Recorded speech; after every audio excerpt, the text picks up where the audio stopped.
सुबह उपदेशक 3:2 में बाइबल हमें बताती है कि जन्म लेने का समय है और मरने का भी एक समय है और हर एक मनुष्य का मरना निश्चित है और उसके तुरंत बाद एक न्याय के लिए हम जाते हैं। और ये न्याय इसलिए नहीं होता कि हम बचाए गए हैं या नहीं, बल्कि ये नर्क में आपका स्थान तय करती है और जिसका निर्णय आपकी ज़िंदगी में अब लिया जा रहा है। और अगर आप बाइबल पढ़ते हैं तो आप इस विषय की आयतों को नज़रअंदाज नहीं कर सकते। और मैं नहीं देख सकता कि कैसे प्रचारक इस विषय में प्रचार किए बिना प्रचार कर सकते हैं, क्योंकि बाइबल में इसका जिक्र बहुत बार हुआ है और इसका जिक्र सबसे ज़्यादा स्वयं प्रभु यीशु मसीह ने किया है, जितना बाइबल में किसी और भविष्यवक्ता या प्रचारक ने नहीं किया होगा। तो अब सवाल ये उठता है कि नर्क क्या है। नर्क एक्चुअल में प्रभु की उपस्थिति से दूर होना ही है। और इस विषय में मैं आपको अपनी कल्पना नहीं बताऊंगा।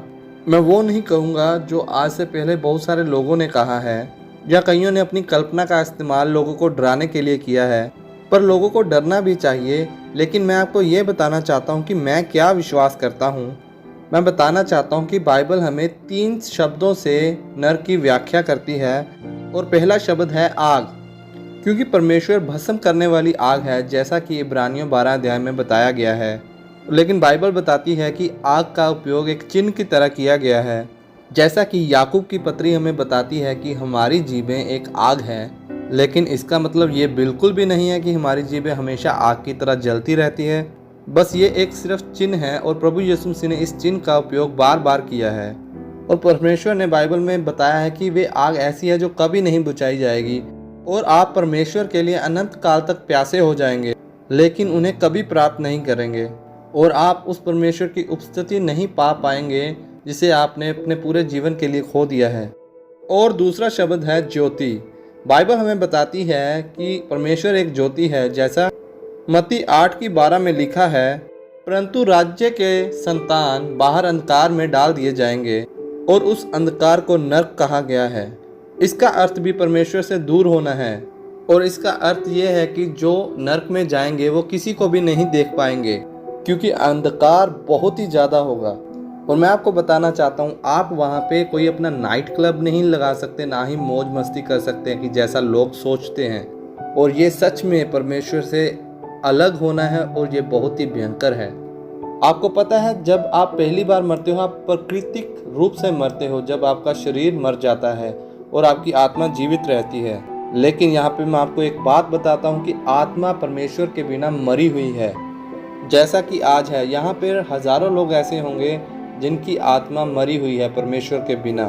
आपका शरीर तो जीवित है, आप चर्च जाते हैं, आप प्रार्थना करते हैं, जैसा कि आज दुनिया में बहुत से लोग हैं वो प्रार्थना करते हैं, चर्च जाते हैं, पर उनकी आत्मा मरी हुई है। उसका मतलब आप दिल से मसीह को जानते ही नहीं हैं। इसका अर्थ कि आपने मसीह के साथ कोई रिलेशन बनाया ही नहीं। परमेश्वर को नर्क बनाने में क्या खुशी होगी? उसने आपके लिए कोई ये नर्क नहीं बनाया। परमेश्वर ने ये नर्क शैतान और उसके दूतों के लिए बनाया है। लेकिन अगर आप शैतान के मार्ग पर दृढ़ता से चलते रहेंगे तो आप भी वही जाएंगे। वचन हमें बताता है, परमेश्वर की ये इच्छा है कि सभी मनुष्य बचाए जाएं। इसलिए परमेश्वर ने अपने इकलौते पुत्र को भेजा कि वो आपके लिए क्रूस पर चढ़ाया जाए। और जब हमारा प्रभु यीशु मसीह क्रूस पे मरे तो वो एक न्याय था। और हमारे परमेश्वर ने आपके स्थान पर, मेरे स्थान पर प्रभु यीशु मसीह का न्याय किया। और वो हमारा प्रभु यीशु मसीह ही है जिसने हमारे लिए, आपके लिए उस नर्क को सहा। जब अंतिम समय में प्रभु यीशु मसीह ने कहा, हे परमेश्वर, हे पिता, तूने मुझे क्यों छोड़ दिया? ये उसने इसलिए कहा था कि वे पहली बार था जब पिता और पुत्र एक दूसरे से अलग हो रहे थे। और यीशु ने उस वक्त नर्क की सारी पीड़ा को ले लिया और सब दुख सहा जो एक मनुष्य सह सकता है। और मैं आपको बताना चाहता हूँ, ये आपके लिए, मेरे लिए सजा थी जो उसने अपने ऊपर ली। और क्योंकि उसने आपसे बहुत प्रेम रखा। और परमेश्वर आज आपसे कहता है कि अवश्य ही तुम्हें अपने पापों का पश्चाताप करना है और हमारी इस बातों को अपने दिल में रखना है। और अगर आप ये बात नहीं सुनते हैं और शैतान की बातों पे अपना मन लगा के रखते हैं, और जो वो कहता है कि आपके पास बहुत सारा समय है, वे चाहता है कि आप उसके साथ उसके नर्क के भागी बने।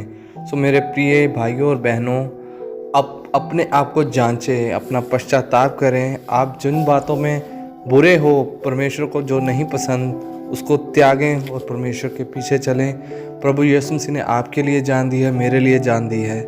उस क्रूस को याद रखें जिस पे वो चढ़ा था आपके लिए और मेरे लिए।